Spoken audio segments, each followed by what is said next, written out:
Hi, welcome to the Glass Blown Open tonight. We'd like to welcome you to coverage of the post-round or the end of the day wrap-up for the coverage of the Glass Blown Open. We are here in the studios at the Emporia Gazette to bring you discussion and questions and interviews and videos from the day. My name is Dixon Jowers, formerly of Houston, Texas. Now I'm living up here in Emporia, Kansas, formerly a 1,000-rated golfer, and now that I've moved to Emporia, I'm dropping like a stone. Here with me now is Robert McCall, another 1,000-rated golfer, but as he likes to say, he is now currently... I am the worst 1,000-rated golfer in the world due to my old man knees. But hey, I am current, and if you look on the PDJ, it says 1000 by my name. So that's good. Better than Dixon. Yeah, mine does not. Mine says something bro. significantly below that. Sorry, bro. So I'll try to work on that. So we thank you very much for joining in today. So I want to address some of the difficulties that we had this afternoon with the coverage. First of all, I want to apologize. We made some pretty big promises over the last several months about the coverage that we were going to provide, and we didn't provide that. So I want you to know that we've already been having meetings after the round before this show. We're going to be doing work tonight. We're going to be doing work early in the morning, and tomorrow we're going to bring to you a much better product. So you have come to expect a level of excellence from Dynamic Discs, and we want to give that to you. And we are not happy about what was produced today. So just know that that's something that we are working on, and we're going to get you a higher quality product tomorrow. That's exactly right. Pretty much as soon as we figured out what was going on in the studio, which was that the audio from the studio wasn't making it out to Dixon and was pretty patchy, I left as soon as I could, rushed out to the course so that we could supplement coverage with one another. And I had a great time out on the course. It was a beautiful day out today. Yeah, it was a beautiful day. It was a lot sunnier than you thought it might be, and that's why I have such an incredible tan line right now from my Be Dynamic wristband. It was pretty warm out there today. Matter of fact, it's probably the warmest day that it's been here since October or so. Now, granted, it was only 75 maybe, but there was no wind, which is very unusual here in Kansas. And so that sun was really baking. My kids were outside today with my wife. When I got to see them after the round, they were all looking like lobsters. And actually tomorrow and the next day it's supposed to continue getting warmer and warmer. So this is a pretty unusual weather pattern for the Glass Blown Open. Usually it is in the 60 degrees or so, and it's generally very windy. We've got some pretty famous videos online of some putts that people tried to do during the Glass Blown Open that did not work so well. It hurts to watch. It's very, very bad. From about 20 feet, if you haven't seen that video, putt straight into a headwind. The putter gets close to the basket and flutters and goes back behind the guy who is putting maybe 50 feet. Just demoralizing break to get in the wind. Yeah, it was not his best throw, I guess you could say. Not his best. However, that was John Gold from Austin, Texas, and he's back again this year. So it couldn't have been that bad because he wanted to come back. So one of the things that makes the Glass Blown Open so amazing is that it's not just a tournament. People don't just show up and play 54 holes of golf and then go home. There's so many other things involved. And one of the big things, one of the most exciting things that people are waiting for when they're coming to the Glass Blown is the question to answer is, what is in the players pack?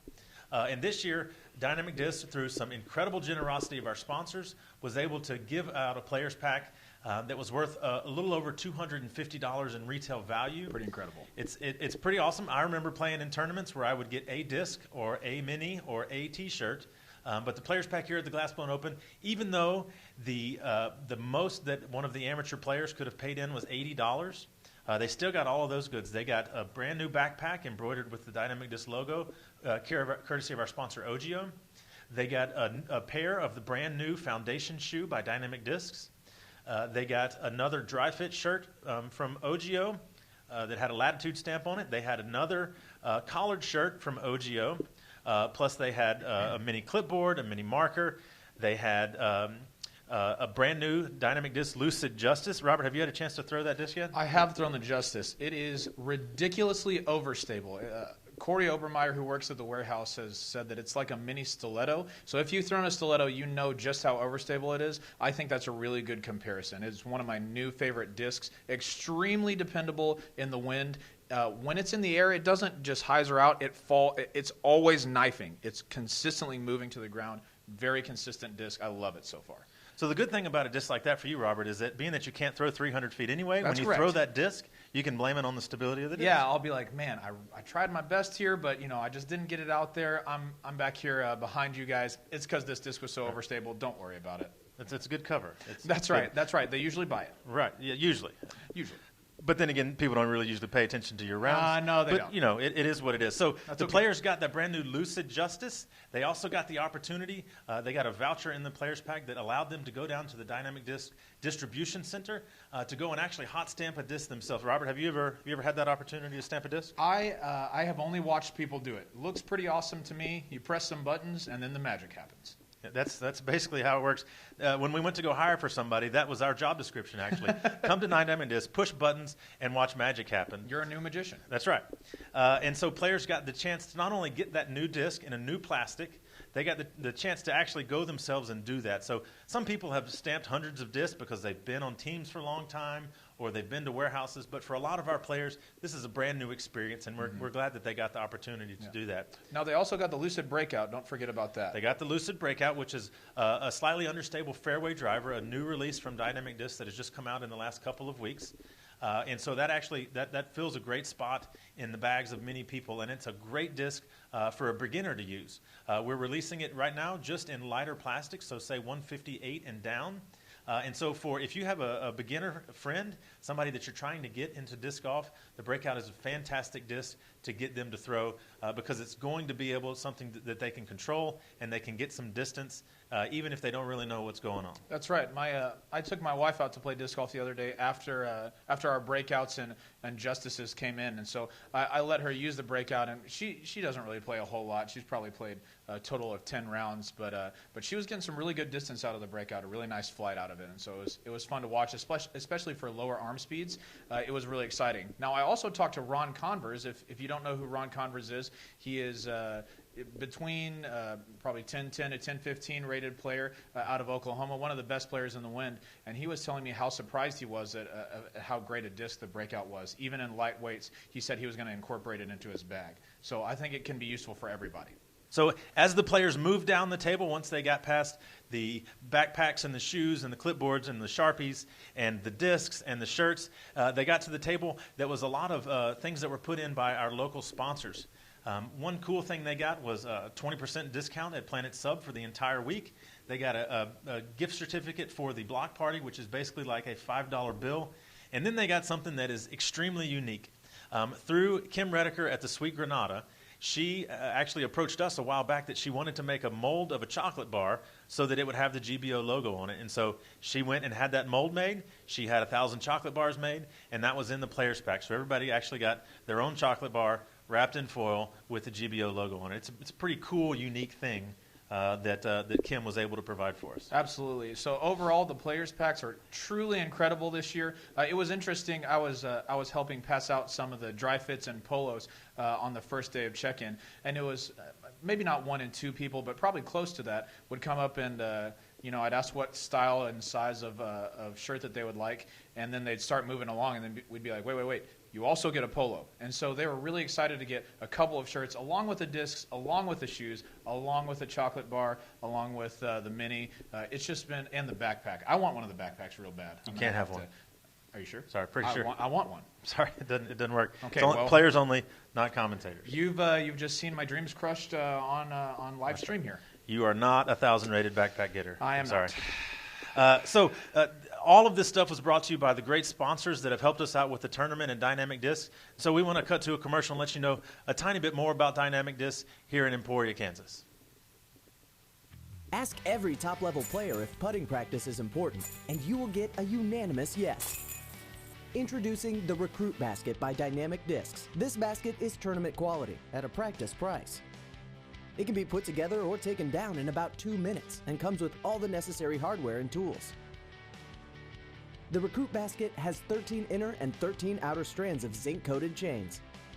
The rest of the basket is electrophoresced first, and then powder-coated for protection from the natural elements.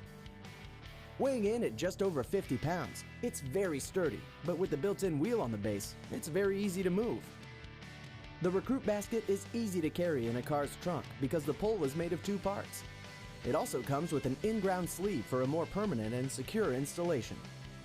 Get ready for tournaments. Get better. Get the Recruit.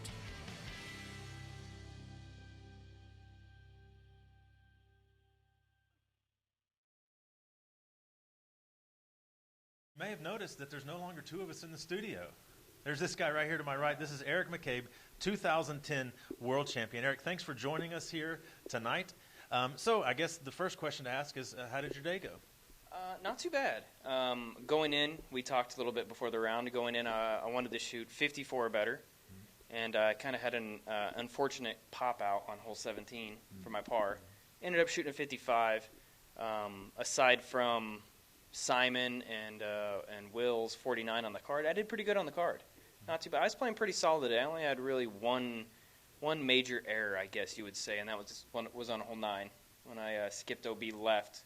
The only place you don't want to go OB there on the big par 4, because you go OB right there, you're underneath that big tree. Sure. There's really no shot. I didn't feel like that was necessarily a mistake on your part. I felt like you got a pretty awful skip off of the fairway there. I did, and of course, I know how you can skip off the fairways, and I should have played it a little bit wider. But other than that, I played pretty solid. I guess the most natural question is, why didn't you just throw it 500 feet like Simon did on that hole?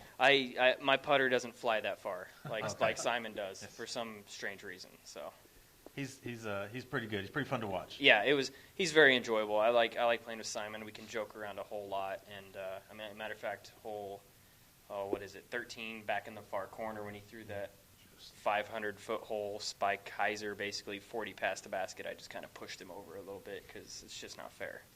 It's not. Yeah, that's pretty unbelievable. Yeah.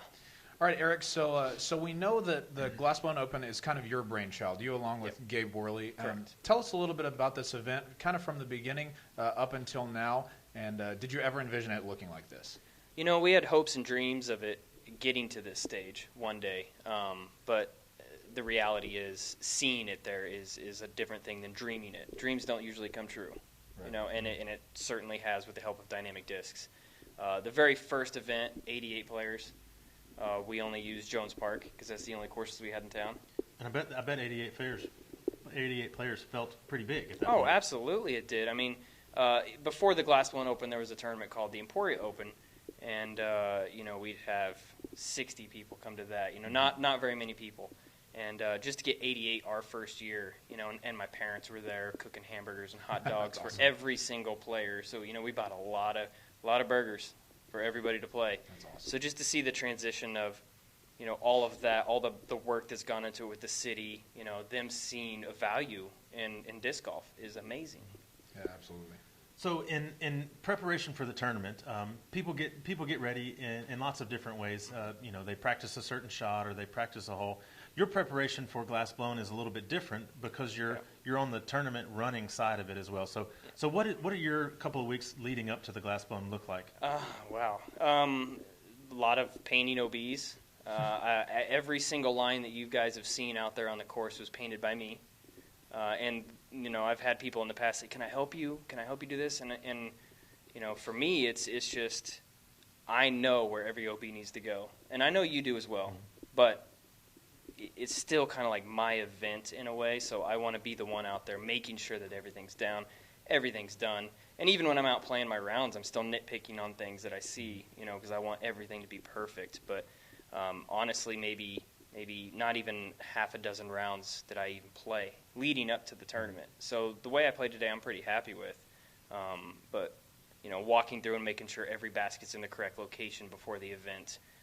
My goal at the Glassbone Open is to make sure everybody has a good time, not just myself playing well, but making sure everybody has a great time. Yeah, absolutely, and it seems like people do. That's the feedback that it comes back from the touring pros every year, is that this is one of their favorite tournaments. They love the courses, but they also love everything else about it. Yeah. So I've got this question for you, Eric, I'm curious about, and I think some people that are watching might be curious about. So there are a lot of people who work for Dynamic Discs, and a lot of them care about disc golf, play disc golf, are talented disc golfers. Yeah. You're in a unique position because you're the 2010 world champion. So a very notable face in disc golf, and you also work for this company. So what does your week look like? Is it a lot of getting your face out there and showing people who you are? Is it a lot of behind the scenes stuff? What's that kind of like? For me, it's a lot of behind the scenes stuff, I guess. More working with Bobby Brown, Cool Daddy Slick Breeze on the Disc Golf Answer Man. Right. We do that at least once a week. Trying to get out and do promotions like filming for Dynamic Disc TV, which Dixon has been involved with in the past as well. my course design is something I'm really looking forward to getting into a little bit deeper with our new veteran baskets that we've got coming out eventually. But yeah, and I come into work every day just like everybody else, and I'm willing to give a helping hand on whatever the case may be. My gears have shifted a little bit, I guess, is from a professional disc golfer to a promoter of the sport, trying to grow the sport. Helping out with clinics at schools here locally. I see a lot of value in that. We have an 18-hole course right here at our middle school. Yeah, I mean, that's awesome. that says a lot for the future of disc golf and Emporia, Kansas. That's very cool, man. And it's cool that, like you said, you come to work like everybody else, but not everyone else gets called champ when they come into work, and so that's really cool. I know that Dynamic Disc values having you as a part of the team. Yeah. So let's go back to the champ part of it. So in 2010, you won World Championships. Yep. And then going back to try to defend your title in 2011, you had an injury right before. No, that is wrong. No, that was a different year. Yeah, that was 2013. Okay, when you were going back to the same place? When I went back to the same place. Okay. 2011, actually, I went back and I was leading the tournament for a lot of it and ended up in fifth place. Okay. So, but yeah, 2012 or 13. Sorry, 2013, the tournament went back to Lemon Lake where I had previously won, and yeah, I was suffering. It was right after we did Am Worlds here, and I took some time off and my back was hurting a little bit, and I thought, some time off would be good. I'll take a break during Am Worlds and hopefully be ready to play. But no, there was just no way, and it was really difficult for me to not be able to play in that World Championship. Not to mention I had to pull out of the European Open as well. So is there a different sort of pressure on you from when you were playing a big tournament pre-2010 Worlds to after? Do you feel like, well, I'm a former world champion. If I don't get in the top 5, people are going to think I'm no good anymore. Is that in your mind at all, or is that just a trophy on your mantle now? I mean, it is a trophy on my mantle, and you can't take it away. Nobody can. And of course, I've heard people even say, oh, he's nothing. He got lucky that one year, and it's like, well, if that's the case, I got lucky that one year, then sure, I'll take it. Yeah. I did not get lucky that one year. Exactly. That's right. I've gotten lucky 0 years. Yeah. So I mean, it's they say you don't have haters, or you haven't made it till you have haters. So I take everything with a grain of salt, and sure, there's added pressure on me at certain events, but no, I mean, I don't put any more added pressure on myself. It's just like I said, I've evolved into something a little bit more different as far as my disc golf career has gone. That's very cool. I've got one quick question for you, Eric. You're going out to Jones East tomorrow. Yep. Tell us what round you're looking at. What do you think will be a good number, and what do you think will be the hot round that comes in? Okay. Tomorrow? Those may be the same. It could be. That'd be nice. Yeah. I do know that I haven't looked at weather yet, so I'm not sure what the wind's supposed to do, but I hear it's not supposed to be too windy. So you're going to see a lot more scores in the 40s tomorrow. Tomorrow's the easiest course that we're playing as the pros. I want to just keep it in the 40s, and I think the hot round is going to be a 42. That'd be smoking. What's your course record out there, Jones? I actually shot a 41 on that course. It's the best I've ever done on Jones East. That's the best anybody's ever done on Jones East, right? That's correct. That's correct. Take that, everybody else. Yeah. It's my record, but then it's also everyone's record. Just don't do that tomorrow, anybody. Don't. Please. If you're like shooting a 40, lay up a couple shots. That's right. That would be very kind of them. Yes, it would. Okay. I don't see it happening. Eric, we appreciate you coming down. Absolutely. Thank you very much. It's getting a little bit late. You need to go get to bed. Yeah. We wish you nothing but the best of luck tomorrow, not only because you're a Dynamic Disc team player, but just because we want to be nice guys. But good luck tomorrow. Thanks for coming to spend a few minutes with us, and we wish you all the best. Thank you, guys. I appreciate it. Yeah, thanks, Eric. So one of the things that Eric is really known for, and I guess you can just get up and walk out All at right. any point. All right. Yeah. Thanks, guys. Appreciate it. Okay, so one of the things that Eric is really known for is his ability to putt.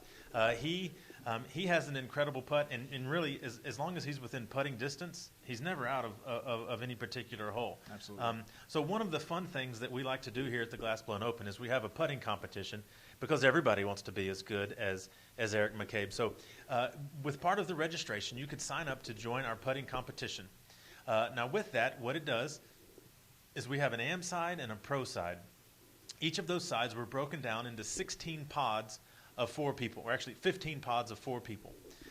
Now, all of those pods, those foursomes are going to play against one another, and then whoever has the highest score is going to move on to the round of 16. Right.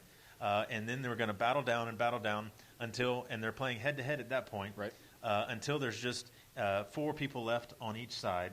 And then we're going to move out to the street. Have you been to the putting finals at the Glassbone Open? I was last year was my first year at the Glassbone Open. I did get to see the putting finals out on the street at the block party. It is it's a sight to see. It's very, very cool, and everybody is gathered around the basket watching these guys putt. And one of the cool things about this year's putting bracket is that we went through and saw some of the people who were registered, and there looks to be about maybe 20 or 25 people who could legitimately win a putting competition. They're that good of putters, and we're paying out 8 people.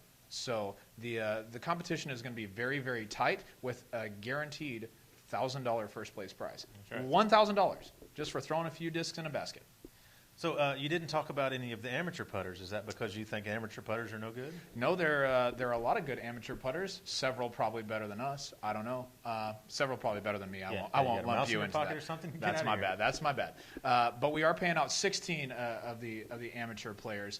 So they're just going to be receiving stacks and stacks of plastic for winning that. Pretty exciting thing for them to be a part of. And we always come and support. We watch the pro putting finals, but we also watch the amateurs and see how they bear up under pressure. It's pretty cool. Yeah, the cool thing about the putting finals there is that it's out on the street, and the crowd is actually woven in and out amongst the players. So when the player goes to putt, there's actually generally a tunnel of people between him and the basket on about 5 feet either side. It's a pretty small tunnel that you're going to have to drive. Nobody is actually in the way. Yeah. At least physically in the way. They're just in the way in your mind. There's an incredible video that Bobby took last year of the putting finals. So last year we had 512 people at the Glassbone Open, Right. And it was extremely crowded at the block party. Yes. This year we have close to 900 people, registered competitors. A lot of those people brought family into town. Yes. There's a lot of staff in town that aren't counted a part of that. And then besides that, the Hispanics of today and tomorrow here in Emporia are hosting their Cinco de Mayo festival at the same time. And so that entire crowd is going to be on the block party at the same time. They're telling us to expect maybe 2,000 people down on the street. Wow. This could be one of the craziest putting scenes ever. So I'm really looking forward to it. I spoke to Paul Ulibarri earlier today. He has won the putting challenge the last 2 years. Yes. He is very excited about it. And as good as he is, he was thinking the same thing that you were. He said, I just hope I make it to the finals again. Seriously. Because he's going to have to beat some serious people. And one of the cool things about this is that because there's just a pro side and an amateur side, on the pro side, several of our ladies are mixed in there as well because there's no distance advantage here. Right. And so in some people's pods, and actually I think it's in Miles Seaborn's pod, he's going to have to go up against Des Redding and Paige Pierce. So Miles, very good putters, incredible putters, yes, incredible putters for years and years and years. Absolutely. Ulibarri was telling me that he had to hit his very last putt last year in order to beat Des. Yeah. So this it just makes for a very interesting scene where everybody's in there together. It's really quite the competition. It's a lot of fun. There's a lot of people cheering you on while it's going on. The qualifying goes on in the Granada Theater, which is just a really cool setting. And so it just makes for a lot of fun stuff that's going to happen here in Emporia during the course of the tournament. There was another cool thing that happened on Tuesday night. Why don't you tell us a little bit about that? That's right. So there are a lot of activities happening at the Glassbone Open that are not just disc golf related. And one of those was a bowling night. And so a lot of the pro players, a lot of the amateur players, just people from around town went out to the bowling lanes. And you may have seen this video on Facebook, but it was pretty cool that this happened. So Paige Pierce is bowling on one of the lanes. You know, she's one of the best female players in the world. And she leaves one pin left for a spare. And Steve Rico is standing there next to her. And Steve says, I bet you $200 you can't get that spare with a disc, right? And she's like, okay, I don't have a disc. Drew Gibson is right there and says, hey, I've got this old beat-up Pro Destroyer. And so just gives her this Destroyer. They kind of look around. You can see him in the video checking to see if anyone's looking. And then she throws the Pro Destroyer, all air, right in the center of the pin, $200 shot right there in the bowling lanes. Everyone cheered. It was awesome. So then right after that, Steve Rico tried to get his money back. He had a 2-pin spare. He did not convert, so Paige made a cool $200. I think, first of all, it's incredible that Paige was able to hit that. Right. And also, I think it says a little bit about disc golfers that they were out bowling and Drew Gibson just happened to have a Pro Destroyer. I got this Frisbee here in my back pocket. Just hanging out. That's just kind of our culture, is that we're always looking to be able to throw some things around. Absolutely. So today, when they went out to go throw some things around, everybody expects Emporia to be a little bit chilly and windy. Yep. And that's really, after moving here, I found out that's really how it is a lot of the time. But today on the course, it was perfect. Yes. It was as good as they could expect to have at a tournament really anywhere, but especially here in Emporia. So what does that kind of that weather do when you're approaching a tournament, when you're, say, 5 days out and you look and it looks like it's going to be good weather? How does that help your preparation? Man, you get so excited about weather like that. I always try and check the weather before I'm going to go to a tournament, and when you see that, it makes you excited to score. It's obviously a lot more difficult to score when you're out on a course that's windy. That makes putting more difficult. It makes throwing more difficult. Every bit of that is difficult. And so when you see that weather conditions are going to be like they are today, man, you're excited to score. It also adds a little bit of pressure in your mind. If scoring conditions are perfect, you know that people are going to be putting down low scores. So it's something for us to get excited about because it makes the game a little bit easier for us, but it adds a little bit of pressure as well, knowing that people are going to be dropping those low scores throughout the day. That's right. So as we get ready for tomorrow, we want to take a short break right here and let you hear a word from our main sponsors, and we'll be right back with the man himself, Jeremy Rusco. Registration for the 2015 Trilogy Challenge is underway, and it is time to get your event registered and on the calendar. In 2014, we had over 250 events with 10,000 plus players. This year, with your help, we're looking to blow that out of the water. The Trilogy Challenge is a great way to promote the sport that we all love and get more players involved with playing disc golf. One of the great things about the Trilogy Challenge is that players get everything that they need to play disc golf for just $30. Players packs for the 2015 Trilogy Challenge include 3 unreleased discs yet again. It includes the Dynamic Discs Fusion Evidence, which is the mid-range, the Latitude 64 Retro Makana, which is the putter, and the Westside Discs Elasto Sampo, which is the driver. It also includes a mini marker, a clipboard, and a black permanent marker. And players will also be competing for additional prize packages, which include additional discs, bags, and other merchandise. The Trilogy Challenge runs worldwide from May 29th to September 20th, and players across the world can play in this event. Another great aspect about the Trilogy Challenge is that anybody can host an event, whether you're a tournament director, local club, touring pro, or just somebody looking to get more players involved with disc golf in your area. And it can also help raise a few dollars for yourself, club, course improvement, or charity of your choice. Check out trilogychallenge.com for more information and to get your event registered so that you don't miss out on all the action. And we are back live here in the studio, and we have with us right now Jeremy Rusco, owner, president, creator of Dynamic Discs. Jeremy, welcome to the studio. We're glad to have you. Thanks for having me. What did your day look like today as as kind of the man here in town, but with no official responsibility? What do you do during the day? Well, I mean, started off the same as most of our staff. Early morning, 5:45, 6 o'clock, getting things going to get ready for the tournament.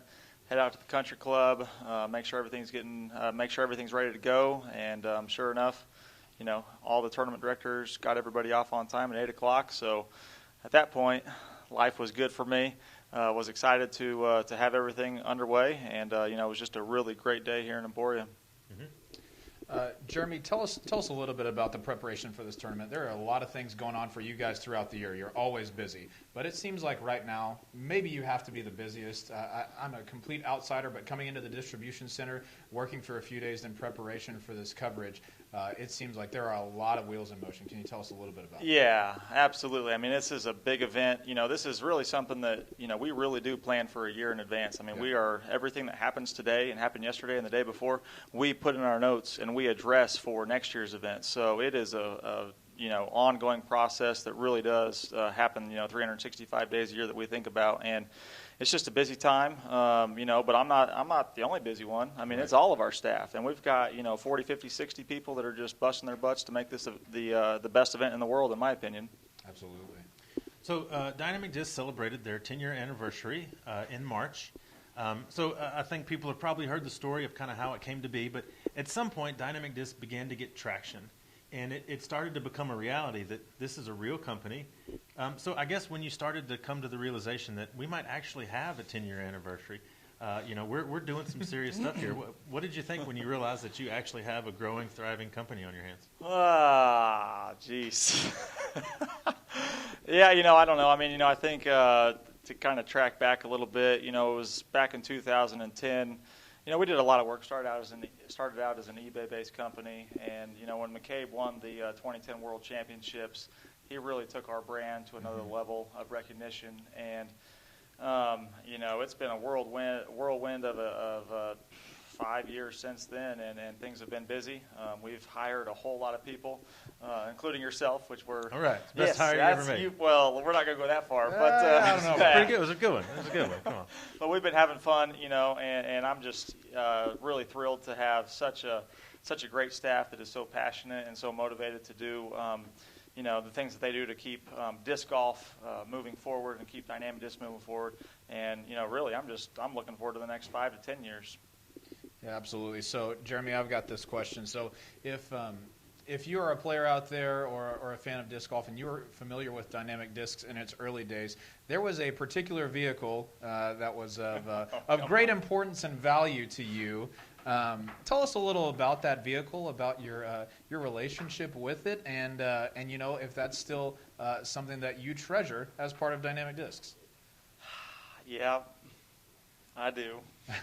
The 1994 Ford Explorer, she is something else. As Dixon says, the Exploder. The Exploder. That is. I didn't coin that term, though. I don't want to take credit for it. Okay. It's been the Exploder for a long time. Yeah, I got that my freshman year of high school back in 1998. I was the man in high school with that vehicle, and I'm not even joking. How old were you as a freshman in high school that you were driving a car? 14, 15. And you were driving as a 14-year-old? You know this. Okay. Well, wonders never cease with Jeremy Rusco. The laws of Kansas bend around him. That's right. Yeah, so, I drove that thing, and I tell you what, I've just been a penny pincher my whole life, I feel like. I love that vehicle. Took it to college, and everybody, early on remembers the 94 Ford Explorer as the vehicle that used to travel to tournaments and have, everything that it could have in it for what we were going to put out for the tournament. And my wife recently just told me she's basically said it's a new truck or it's a new wife, and I chose. You chose wisely. I chose wisely. You went with a truck. Yes, yes. That's a good play so, on your part. The good thing, though, is we still have it today, and it still drives around town. It gets used every day, and she winks at me almost every day when she goes by when we're crossing town, and I tell you what, she's just something else still today. Excellent. Yes, something else I think is that's a good way to put it. You mean that positively. Most other folks do not. So, Dynamic Disc is 10 years in. You said you're looking forward to the next 5 to 10 years. What are some things on the horizon that the fans of Dynamic Disc can look forward to? That's a really good question. I guess what are the things that you can talk about? Spoilers. Let's not do any too much spoiler alerts. But we're growing fast. We have hired somebody every week for this entire year, and I hope we don't continue that pace because I think you're probably the one getting worn out of that deal. But it's an exciting time for us. It's an exciting time for the sport of disc golf, and I think that we're going to just continue to. I know we're going to continue to develop more molds that suit even more players. We've made some advancements at the Latitude 64 factory that has allowed our disc production to vary from what has been available for the existence of the company, and that is going to allow us to produce discs that suit even more players. We've got more bags coming out. Our basket line that is just coming out, and the recruit basket was a huge success, and we are looking forward to our baskets really taking off. And I don't want to get into a whole lot of details. We got a whole lot of exciting stuff, and we're really just looking forward to everything that the disc golf community wants. Mm-hmm. So your brother Jamie joined the company back in October, and actually kind of for the first time, Dynamic Disc was going out to retailers, and so Jamie has had some really good work that's happened with some of the bigger stores. Do you think that's an important thing for disc golf to try to get to where we're in those bigger name big box stores? Absolutely. People shop in stores. I don't shop. My wife shops. That's right. Maybe your wife shops. Maybe yours. But Actually, my wife does does not shop. She hates shopping. Actually, that's not true. I do the shopping. Shay is not very happy that I do the shopping. Whatever. Okay, yeah, we all have our differences. That's right. But I think it's important for when people to go into a retail store that they're shopping for something, and when they see disc golf, they're like, hey, this is something that my grandson can do, or this is something that my son can do. And the more stores that disc golf is available in, is the more people that are going to be exposed to disc golf. And as long as there's a course in that town and in that community, I think that a lot of great things can continue to happen. And the disc golf community is booming, and I think that more and more people are going to get involved each and every day. Okay, so Jeremy, we want to thank you for coming out, kind of the TD of TDs here in town. But you're not TDing, of course. You have 5 other TDs in town. So actually, we went and spoke with the TDs that are covering these other courses about what are the things that you could expect at the courses and what they should be doing. And so let's take a look at this video and what these TDs had to say. Here at Jones, it's tough. There's a lot of OB. It's really tight. Players can expect some challenges, that's for sure. It's a lot of fun, though. I mean, the weather's beautiful. We're having a great time already, and hopefully everybody else on the course does, too. Hey, Jones West is a great course. It tests all kinds of parts of disc golfers' game. Plenty of OB, lots of water. We've got roads that are OB, very fair fairways. Holes range in distance. I've walked the course a couple times in the last 2 days, and am really impressed with just the shape of the course. The OB is marked very clearly. The players are in for a treat playing this Jones West course. Honestly, Peter Pan's one of the shorter courses, if not the shortest of all of the courses here in Emporia. It's a great mix of some very technical holes.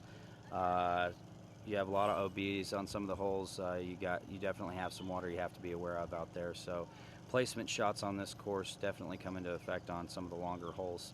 But if everything's going right for you, you can also shoot really well, and 6 or 7 or 8 down is not out of the question. But again, that's only when everything is going right for you. So we're at the Municipal Golf Course. This is a long course. There's a lot of out of bounds. This course requires that you stay within the sidewalk and the painted lines. A good score on here would just be to get par on each of the holes. Well, out here they can really expect to find a lot of distance, a lot of water to deal with, and some challenging terrain. And if the winds pick up, it gets really challenging. But So that's what the TDs thought was going to happen on the courses today. Robert, what did you think was going to happen with this incredible list of players coming into the tournament? What did you think was going to happen with these big guys?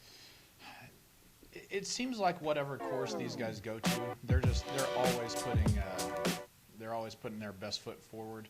And we're actually going to look at what some other people think about this for a moment. So we actually asked this to some of the competitors here at the Glass Blown. So let's see what they had to say, who they thought would be on the lead card. Let's check that out real quick. I picture a video coming that says Final Final maybe Card we'll have Predictions. A video or something. I predict a video about predictions. All right. Final card. Well, I think Macbeth you got to include in there. Maybe Jeremy Coling, Simon. And let's put Paul Lulaberry. Oh boy. Okay. So it'd have to be Wysocki, Macbeth, Feldberg, and Big Germ.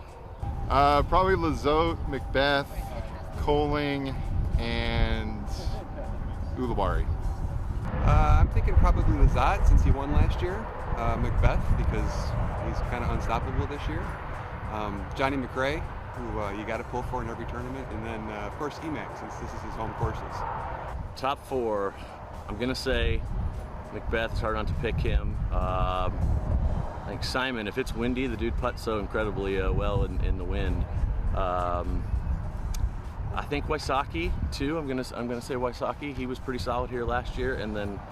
I would love to see McCabe just play well this weekend because he's had so much work. So I'm gonna go out on a limb and say McCabe. Top chord here at GBO, I think it's gonna be Paul Macbeth, Simon Lizotte, We'll go Ricky Wysocki and Paul Ulibarri. I'd have to say my top card out here is looking like Macbeth, Wysocki, Lazat, and probably Sexton. I got let's go back to front. 4, I got Brody. 3, McCabe. 2, I'd probably have to go Macbeth because I'd be wrong if I didn't. And I actually my money's on Johnny for number 1 this week. So let's see, probably Dave Fellberg. Okay. Let's go with Paul Macbeth, of course. Okay. Wysocki. And probably Ulibarri, hopefully. Oh, God, we got Johnny McCrae for sure. Jordan Castro. I'd like to see EMAC get up in there. And for men's, Derek, what do you think 4th? One more person, top card. Wysocki. Wysocki? Absolutely.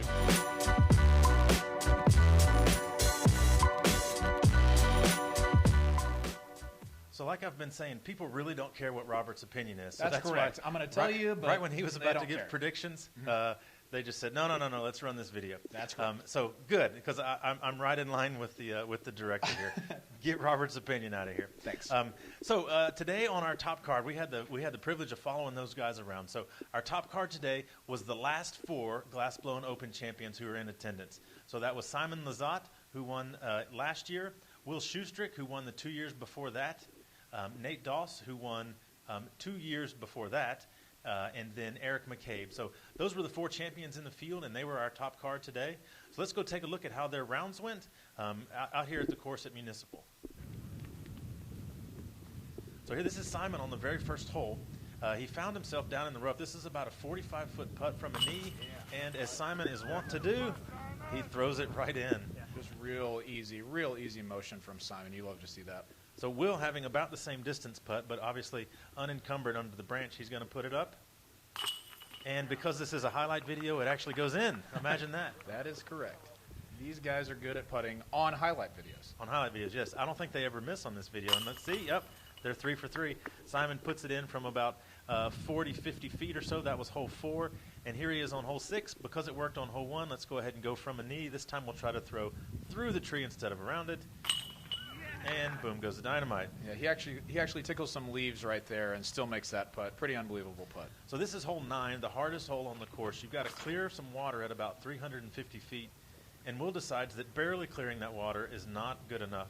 He's going to go ahead and clear that water by about 250 feet or so. Well, maybe not that much. Will throw that. He threw that shot about 500 feet. Just unbelievable shot to watch in person. And so Simon, the wonderful German, says, well, Will, that was great, but let me show you how to do it as well. Kind of anything you can do, I can do better. So that cameraman was standing at about 400 feet, if you saw how fast that disc was going as it passed. And Simon just keeps zooming down. From that spot, he threw to about 30 feet, right over the corner of the lake with a putter, actually, and knocks it in. And here we go a couple of holes later. This is Nate Doss for his birdie putt on hole 12. And it is up and in as well. Nate joining the crowd of those who make putts. So this is Simon on hole 16 after we were talking about how he had a bad drive and he's going to have a nasty bogey. This is from about 100 feet and might as well throw it in. And because I guess he does that often, he's not even very impressed with himself. So we jump over here to hole 18. This is Nate, his last throw of the day. He's from about 80 feet for a 2 to end the hole or to end the round. And there it is, Nate in. He gives a fist pump. Unlike Simon, Nate's pretty excited about this. And so these guys were fun to watch today. They scored very well. However, there was a problem with them scoring well. Yeah, the problem was that other people were scoring just a little bit better. From the beginning of the round, you could tell they were having a good round. These guys started with a lot of birdies. They threw some incredible shots. But there was someone on the card just behind them who was setting a blistering pace. You've seen him play before. He's very tall. He is very tall. He throws shots that I don't throw. Uh-huh. He throws forehand primarily. Yeah, forehand primarily. He throws distances that I don't throw. That's correct. He feels weather patterns that I don't feel because of the height difference. That's right. However, I have dunked on him on numerous occasions. That sounds right. I'm going to go ahead and disagree with you there. That doesn't seem like you. Let's just agree to disagree then. Okay, that sounds good. We are talking about Big Germ, Jeremy Coling, putting down an absolutely blistering round today. And what was crazy about it is that he's just very consistent, great off the tee. Let's take a look at some of Big Germ's shots.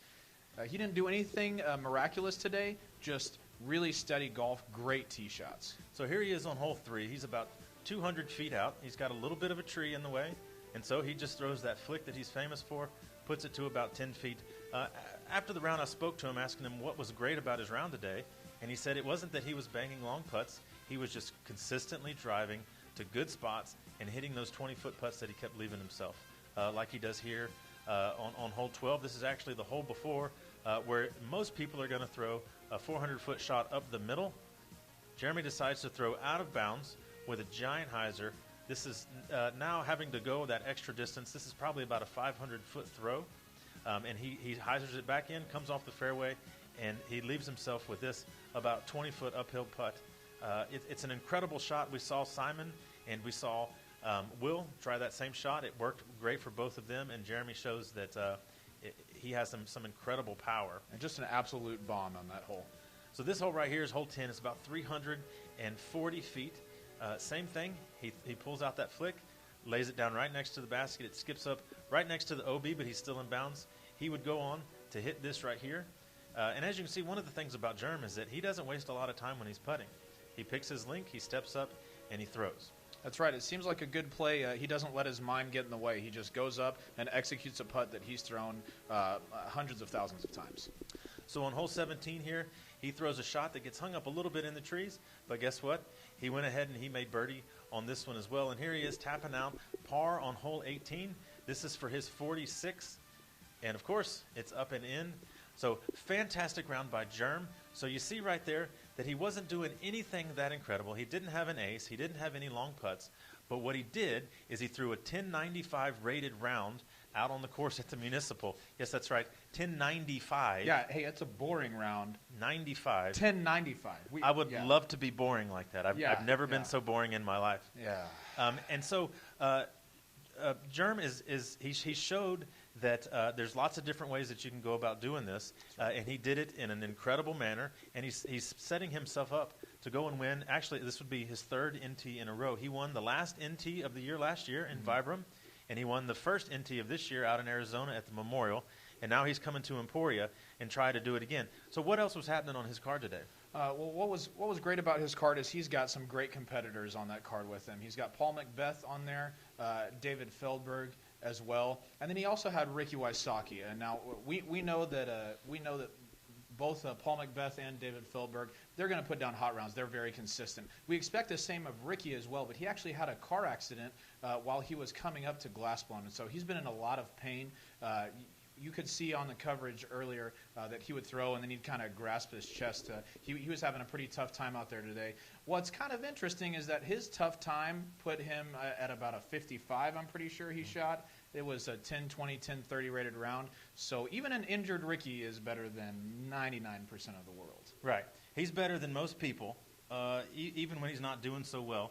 And actually, Jeremy makes mention of this. Smashbox TV and Terry Miller had a chance to catch up with Jeremy after the round, and he talks a little bit about his round, and he talks about what was going on with Paul and Dave and Ricky. So let's let Jeremy tell us a little bit about what was going on with him and the rest of that card. Jeremy Kohling, after his first round at the 2015 Glassblown Open.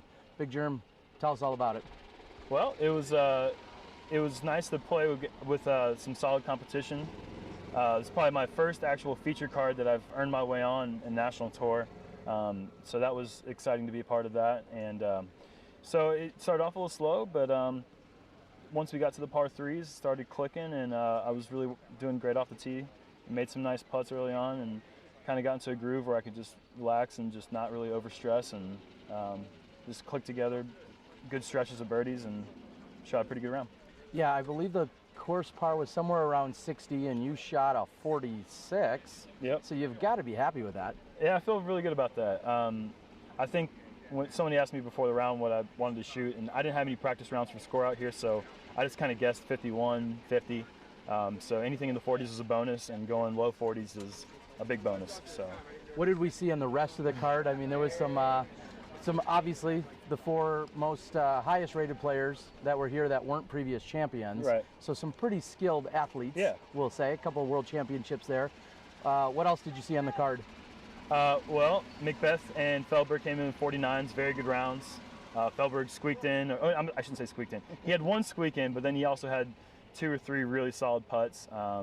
And they were just, him and Macbeth were both solid off the tee. I know Macbeth missed a few shots, of course, that he expects to hit, but there were some difficult long par 3s, and you can't expect to get all of them. And overall, they played solid rounds. And Wysocki struggled a little bit. He obviously had a car accident recently, and he was in a lot of pain on a lot of his shots. He was grabbing his chest, and he can't throw full power right now. So he was out there struggling, and he was doing his best. But overall, it was still fun playing with him, and it was a beautiful day. You can't ask for much more than that. Yeah, everybody talks about Kansas and all the wind that we should expect here. And there was, I don't know if there was at any point more than a 5-mile-per-hour gust out here, or if you even call it a gust breeze. What did you think of that? And can we expect the same the rest of the week? I hope so. I like the wind out here. I mean, it separates the throwers from the lesser skilled players. But also if you're doing well off the tee, you can get in a rhythm out here in the wind, and you can really go for some putts. And nobody wants to see people laying up from 45 feet because it's so windy. Everyone wants to see people going for putts. So when it's calm, it's definitely allowing us to really attack the course. So I'm loving the weather. I mean, it's beautiful. It's just perfect right now. And so. I mean, I don't expect it to stay this way, but if it does, that is just a bonus for sure. Now, if all the scores shuffle out and they come in and we get photo bombed by or video bombed by Will Schustrick, but if everything comes in and you're sitting in the lead with your 46, what are you thinking when you go to bed tonight? I'm thinking just have a good time tonight. That's always my game plan, is just have a good time and don't overstress. Don't think about the situation too much. And I mean, when I get back to hole 1 tomorrow, whether I'm in the lead or not, I'm going to be focused on how to throw hole 1 the best possible way, and that's all I can do.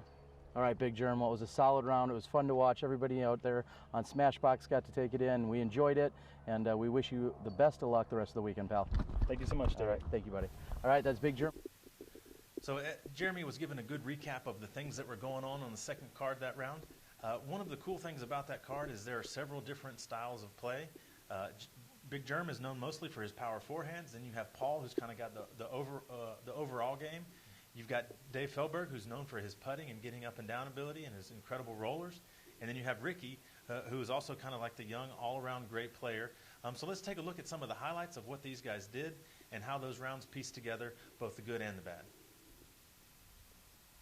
So we got Feldberg on a knee right here. We've seen him make a lot of these putts where he'll fall through kind of straight on his stomach, just around the tree, and he makes easy work of that. What a great putt.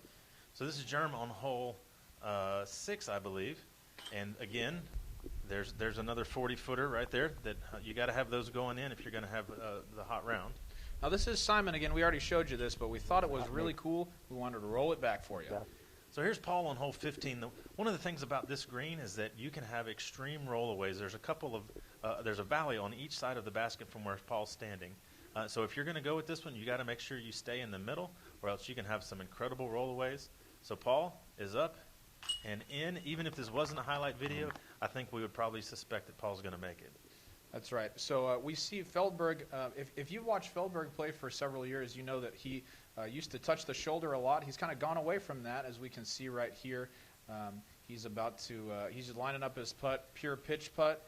And when he lets it go, he doesn't need any chains. He just drops it right in the side of the basket there. Like we said earlier, we didn't see any highlights from Ricky there. It seemed like he was struggling, having a hard time with the pain from the accident. But we're looking for him to bounce back and hopefully to feel better. Yeah, I spoke to Ricky on Tuesday, saw him out at the course, and asked him how he was feeling after the accident. If you haven't seen the pictures on Facebook, I mean, his car was totaled. It is horrendous. He showed up to Emporia in a new car that he bought basically right after the accident. He was asking on Facebook of, hey, does anybody have a lead on a new car for me? So he got a new Honda, and he and his girlfriend rolled into town. So I spoke with him on Tuesday how he was feeling, how he thought things were going to go. And he said that he's probably only throwing about 60% right now, that he has an injury right in the middle of his chest, and so it hurts pretty much every time he throws. And then he had some pretty serious whiplash. His car was hit on the side by an 18-wheeler, and yet he's survived. All of the airbags deployed, his seatbelt caught him up, and so he made it, but he's not 100%. That's right. And yet he's still, I think, on the third or the fourth card, right? Which is a pretty incredible testament to who Ricky is. So tomorrow we're heading out to Jones East. What do you think is going to happen out there? So let's talk about our top couple of cards on Jones East. The course is a little bit different than today. Municipal is a very, very long course, around 9,000 feet, exceptionally long for a disc golf course. Jones East is quite a bit shorter than that. There are a few more obstacles in the way, some trees that block shots, and then a string of par fours in the middle that you really have to score well on in order to play well on that course. And so for our top two cards, in the lead, shooting a 46 today, like we showed you earlier, Big Germ, blistering 1095. He's going to be in the lead by 3 strokes. Then we've got a 4-way tie for second. So rounding out the top card is going to be David Feldberg, Simon Lizotte, and Will Schustrick, all shooting a 49 today. When you drop down to the second card after that, we've got Paul McBeth shooting his 49 as well.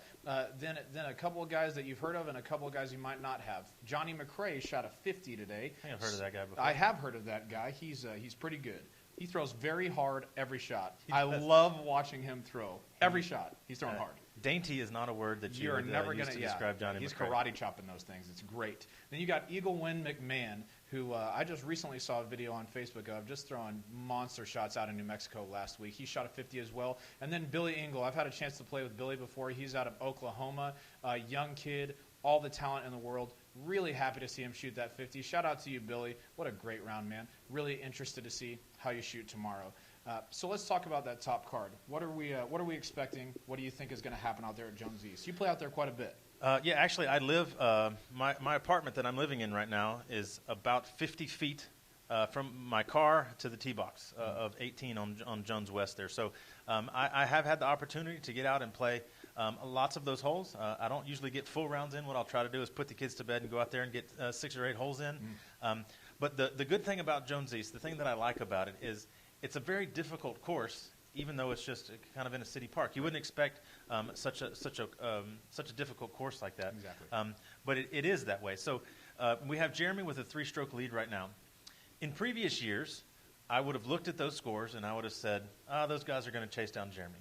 But over about the past 8 months to the year, Jeremy has really turned his game up. He really has. And the reality is I think that if Will and Simon and Dave don't put some early pressure on him, I think Jeremy could run away with this tournament.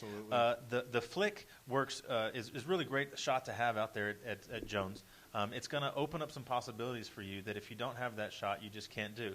Now, the rest of those guys have very good to incredible flicks as well. However, that's something that Germ just seems to slide into like a warm bath. He loves his flick. It's the most natural shot for him, it seems.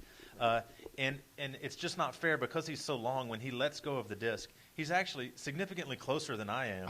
It's almost cheating. It is. Because the holes become that much shorter for him. Yeah, that's exactly right. And one of the things that makes Big Germ so consistent is having that capability to throw the forehand, because his backhand is also very, very good. So he can throw a hyzer on any shot, which is going to be a reliable way to throw. This kind of stands out why this is so important is that in Big Germ's last 5 national tour rounds, courses littered with out of bounds everywhere. That's out at the Memorial and then out at this course, which had a lot of artificial out of bounds. Big Germ has taken 0 OB strokes. That is, it's almost hard to fathom doing that, but how important that is to your scores. That's incredible golf right there. Right, he's not giving away extra strokes. Yeah. You're going to have to go and shoot a good round to catch Jeremy, is what he's proven over the last several national tour rounds that he's thrown. And the fact is that with the Jones East and the Country Club to go, if you're out there with a lead, that means that the other players are going to have to start pressing. They're going to have to start being aggressive on holes where you can get very punished by being aggressive. So I think if Jeremy can continue to just go pars and birdies and put the pressure on those guys, I think they might have a really hard time catching him. Now granted, Paul he's tied with the rest of the lead card, but he's moved down to the second card because we're not going to have a 5-some there.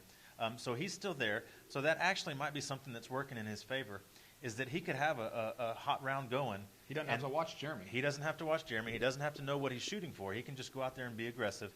And the rest of those guys, Jeremy might be thinking about just his own card and just staying in front of those guys. Sure. And Paul could be sprinting up to catch him. Right, and there's all kinds of talented players that have come in just past those 50s. There's, I think, a group of 51s right underneath the second card, a couple of 52s, world-class players that are posed to strike over these next couple of rounds. So I'm really interested to see how the players move in this next round and set themselves up for that final round out at Emporia Country Club. So after the round today, players had the opportunity to go to several different activities that we had tonight. We were showing the Goonies, a free movie showing at the Granada Theater. We asked Big Germ to do the truffle shuffle in our interview. He did not oblige, so sorry. So he threw a 1095 round, but he did like a 800 rated truffle shuffle. Weak. It was non-existent. Work on your game, Germ. I'm sick of it, all right? Work on it. Now, so they had the opportunity to go watch that movie. After that, we had the bonfire, the celebration of the Swedish spring out at the warehouse. And it took us a little bit to get the fire lit, but once it got lit, I think the Emporia Fire Department had to call out a couple of extra trucks because it's a giant fire. And apparently we have a bunch of crazies out there that are just finding loose pallets and stoking the fire and throwing it on there and making it even larger. So who knows if that fire has gone out. Actually, when Jeremy left here, I think he was going to get a bucket of water and to try to kind of start slowing that down. And also the pub crawl was going tonight. So actually, most of the drunken people were at the pub crawl. So out at the bonfire. One of the safer places to be. You would think it's a safe place to be. Not really. Not as much. Not really. As much. So tomorrow, after they get done with the round out at Jones East, the cool thing that's going on tomorrow night is Emporia Country Club and Farmers Insurance and Art Palafox are hosting the Glass Blown Open Poker Night, which has grown steadily over the years. I think we have almost 190 people coming to play on tomorrow night. If you're in town and you'd like to play, I'm pretty sure you can still get signed up for that over at the Dynamic Disc store at 912 Commercial. And so come down with us tomorrow night. Have a great time during the day. Enjoy the warm weather. Enjoy the calm winds. Come out tomorrow night. Play a little poker. Have dinner with your friends. Have a good time. And then we head to Saturday, which is going to be great in so many different ways. We have the championship rounds, and we have the block party, which I really do think that of all of the things that we've planned this week, I'm really looking most forward to the block party because I think it's going to be one of the best kind of disc golf celebrations that's ever happened with as far as the number of people. I think that the mood is going to be very light. It's going to be after the rounds. Generally, the block party is on the Saturday night of the tournament, and then there are rounds on Sunday. But this year, because we moved the tournament back beginning on Thursday, now everybody is done. That pressure's off, man. The pressure's done. People are in town for the next day. They don't have to wake up early. They don't have to prepare for a round. So they can really just relax, have a good time with each other. So I'm really looking forward to this. So we're going to be out there with you tomorrow. We're going to have improved coverage. We promise that we're going to work on that hard. We're going to have improved coverage. We want you to give us another chance tomorrow. We want to thank Smashbox TV for producing a great show that they put on today with the chase card. They as well had some difficulties. They want us to apologize on their behalf as well. So please tune in tomorrow. We're going to have great stuff for you. We're going to be back here tomorrow night to talk about what happened, and we'll see if we know what we're talking about or if we're just a bunch of talking idiots and we don't really know what we're talking about. That's right. Both of those could be true. We might actually have predicted the scores and still be talking idiots. So we'll find out, and then we'll go on to Saturday and see how the Glass Blown Open is going to finish this year. So we thank you for joining Glass Blown Open tonight. On behalf of Robert McCall and all the studio staff we have here at the Emporia Gazette, thank you for joining us, and we'll see you tomorrow out on the course. This is Bobby from Dynamic Disc, and I'm here to tell you about a product called Dymax. Dymax is a proprietary process we use to put the most detailed images on a disc. We can Dymax your tournament discs, or even send us your trophy discs. Send us an image and we'll Dymax it. Can I Dymax my car? Yeah, we can Dymax your car. Can I Dymax my cat? Yeah, we can Dymax your cat. Isn't he cute? Can I Dymax my lunch? Well, that's kind of weird, but yeah, we can Dymax your lunch. Go online today to order from our pre-made Dymax discs or send in your image so we can create your custom Dymax. Learn more at dynamicdisc.com/Dymax. Coverage for the 2015 Glass Blown Open is brought to you in part by Dynamic Discs. Be passionate, be extraordinary, be dynamic. Latitude 64, when quality matters. The Professional Disc Golf Association. The professional association for all disc golfers. OGO, Ultimate Organization, Maximum Performance. Larry Cooper. Emporia State University. Delta Disc Golf. The Emporia Convention and Visitors Bureau.